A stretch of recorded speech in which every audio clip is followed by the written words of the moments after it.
You order a chicken salad sandwich. You don't take it apart and examine it. You just eat it. You marry someone. You don't follow his every move or put a LoJack on his butt.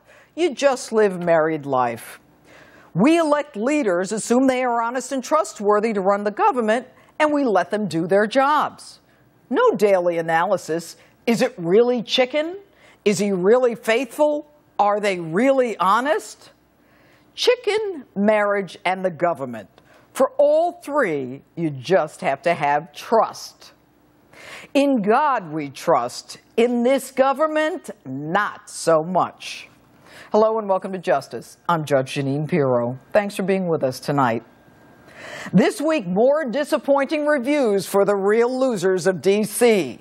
Hookers and drugs in the State Department, Big Brother invading your privacy, and more vindictive retaliatory acts towards those Americans perceived by this administration as the enemy. But the big question, is Edward Snowden, the whistleblower who told us that the government collects information about every one of us, a hero or a traitor? I'm personally not sure yet, but I'll tell you who the heroes are not. They are not Director of National Intelligence James Clapper, who lied to our faces after swearing to tell the truth in front of a Congressional Oversight Committee.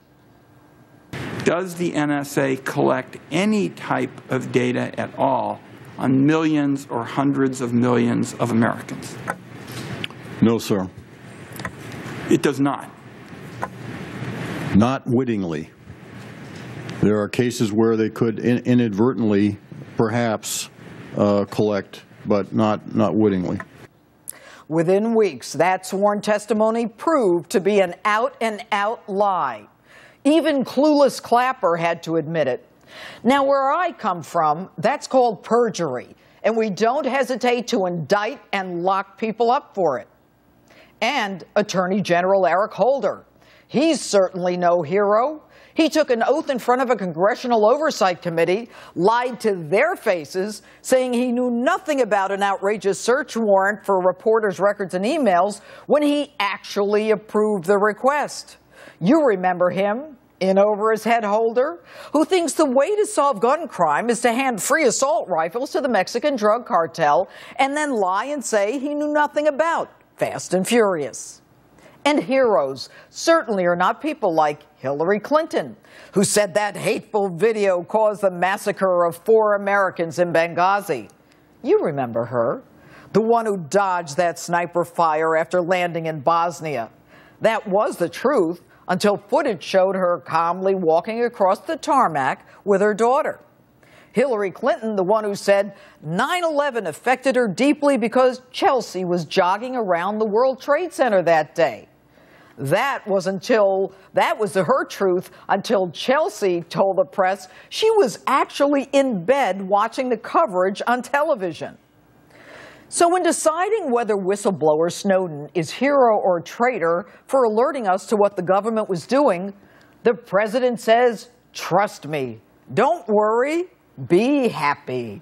If people can't trust not only the executive branch, but also don't trust Congress and don't trust federal judges to make sure that we're abiding by the Constitution, due process, and rule of law, then we're going to have some problems here. Mr. President, with all due respect, we already have some problems.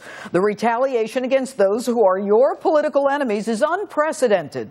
The seizure of press information, unprecedented. The collection of this information by the NSA, unprecedented. In truth, your lack of transparency is unprecedented. But you say we should just trust you. I think on balance, we have established a process and a procedure that the American people should feel comfortable about. But again, these programs are subject to congressional oversight and congressional reauthorization and congressional debate. Really? It's your administration that repeatedly commits perjury and lies in front of those very oversight committees. How can we possibly feel comfortable? So now, a script rewrite by the real losers of D.C. Shift the plot and scare them. FBI Director Robert Mueller says national security has been harmed by Americans knowing that they're being spied on. But let nobody be misled in this. This hurts national security. Really? Hurts national security? You really think that people sophisticated enough to take on the United States of America don't know that their phone calls can be tracked? Hell, when I was a DA investigating the mob, I looked for alternative ways to gather intelligence because even those low-level bozos knew we were listening, and they knew to throw their cell phones away 10 years ago. Do you really think that Abdullah is calling Osama saying, hey, I just read the Washington Post. Those Americans, they're collecting all our Verizon numbers. We got to move to AT&T. And when you do, don't use my credit card, use Mahmoud's. Now, even I told you a year ago that Google was invading our privacy. Their motto is do no evil. But should Google's motto instead be, do no wiretapping?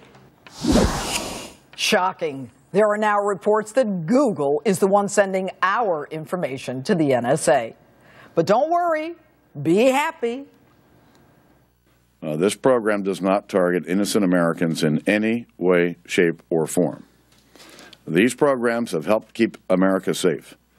They've enhanced our ability to go after terrorists who want to bring harm to the American people. Really? You didn't catch the Boston bombers. These guys were constantly on the phone with Jihad Imam, living in the country from which they all fled political persecution. These Boston bombers were all over the internet and YouTube trying to be famous, and your data collection couldn't find them. It was civilians who identified Shahzad, the Times Square bomber. It was civilians who identified Abdul Muttalib, the underwear bomber. Civilians identified the Boston bombers and that nut job at Fort Hood communicating with al-Awlaki, the apparent bin Laden successor. Remember the guy you took out with a drone? He had to shoot about 50 people before you knew he was in your midst. But by collecting hundreds of millions of our records, you've thwarted dozens of terrorist events. It's dozens of terrorist events that these have helped prevent. But this genius could only think of one. And by the way, if terrorism and our security is so important to you, Mr. President, why do you keep cutting the military budget?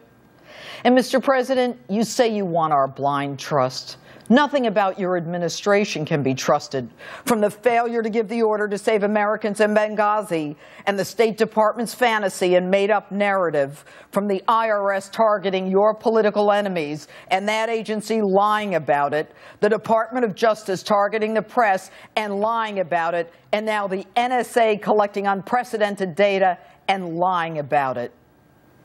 The script just doesn't work anymore. The fairy tale doesn't work anymore. The real losers of D.C. just can't be trusted. Here's something for you. I can't trust you, I don't trust you, and I won't trust you. You don't deserve to be trusted. That old chicken salad, marriage, and the government. It seems the only thing we can trust today is that chicken salad sandwich.